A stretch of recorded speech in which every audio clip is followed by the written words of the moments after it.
The show of strength, chapter 2. Merry Christmas to all. I hope everybody had a nice, enjoyable holiday with their families. Hope you guys got some good treats, some good gifts. We had a good week of lifting. We opened up. I'm still doing a lot of just kind of maintenance work. This is going to be my last week, or my second to last week, of doing kind of just accessory movements. Really giving my body a break from handling barbells on my back and in my hands. And I've enjoyed it. I've enjoyed this last couple of weeks, kind of just taking a step back from all that and kind of building my base, building that work capacity back up. I threw some dips in this week. I mentioned it on our social media page. If you guys haven't already, you can give us a follow at 908barbell.tv on Instagram. But if you don't have access to a dip bar or a dip station, just run some bars across your power rack pins and go with it like that. I was nice enough on Monday. It was about 14 degrees in the gym, and my wife came out and joined me. For any women that watch, or if anybody who's trying to get their girlfriends or wives involved in some training, my wife really just works on our rower, and she works with pretty much bodyweight movements. Here's her doing some bodyweight squats. She does usually a ladder from rowing to exercises, so she'll open up with like a 500-meter row, 50 bodyweight squats, 400-meter row, 40 band tears, and 300 row all the way down to 100. She does a really good job, and I appreciate her coming out there. It was freezing that morning. Here's Steve. He's working Chad Wesley Smith's version of conjugate. This is his version of a two board press for 315 for 3. Sammy runs into some speed bench here at 225 for 3. He's got some mini bands wrapped around there.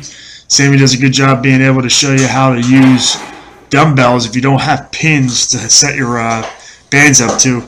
Easy enough just to roll out some dumbbells, align them with your bar, slap some bands on there, and there you go. Here's Kyle's deadlift day.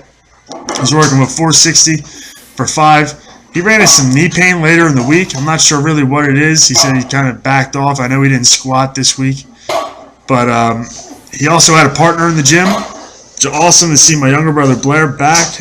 You can even look over the past couple training cycles or even years. Blair really hasn't been training religiously, but this was his first week back into the gym, and he's doing really light work, something that, if you're coming back off of a long break or something, maybe you got away from training like Blair did, there's no reason for you to start handling heavy singles, even heavy triples or heavy fives. Working that 10 to 12 range, get that work capacity built back up.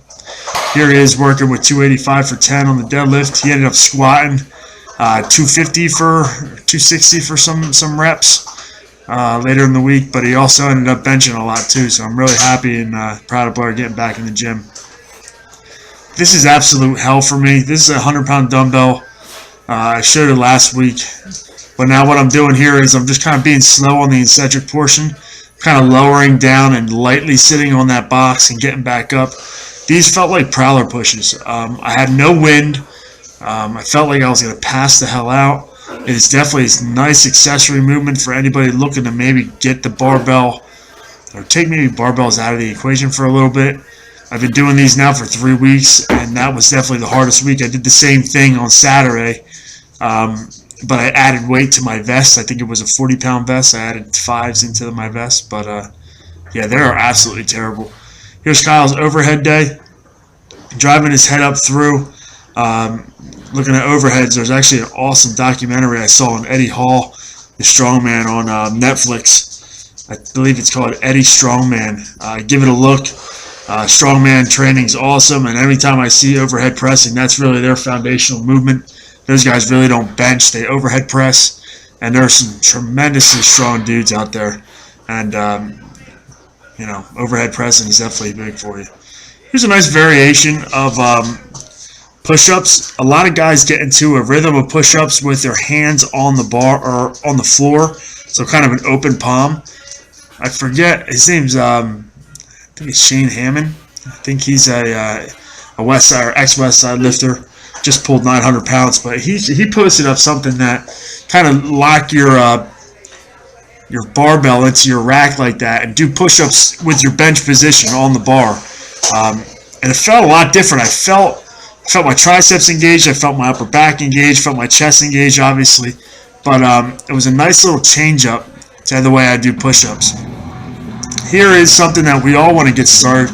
This is one of the clients fathers that we work with at Made Strength and Conditioning, and he was nice enough to come down and work out with us on Saturday mornings at Made in Alpha. And this is something we want to get going. I ended up charging like $10 at the door. It's no entry fees, no nothing. I think I mentioned it before. But he was our first guy to come in and really, get a workout in with us. So I was happy to see our group down there growing, and you got to get around like-minded individuals if you want to get stronger. So good for him and good for us. So hopefully he comes back soon. Like I said, here's Blair banging out another high rep set, a bench, 200 for 12. That football bar is a little bit light. I think it's hollow tubing, but he shouldn't be handling weight. Like I said, he should be building up that work capacity. And the next couple weeks, maybe we'll get him back on a program.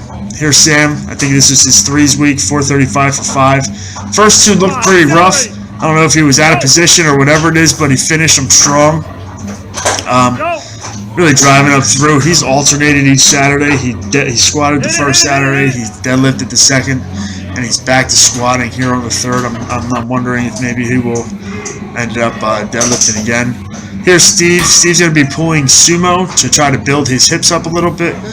The Chad Wesley Smith's program called for 3-rep max. So he worked up to a nice 405 for 3, shut it down there. And then we've all been doing this to finish our workout. It's just a glute iso hold with a lot of band tension, something we pull from westsidebarbell.com. Hope everybody had a nice Christmas, like I said. We'll check in with you next week. Stay safe. Stay strong.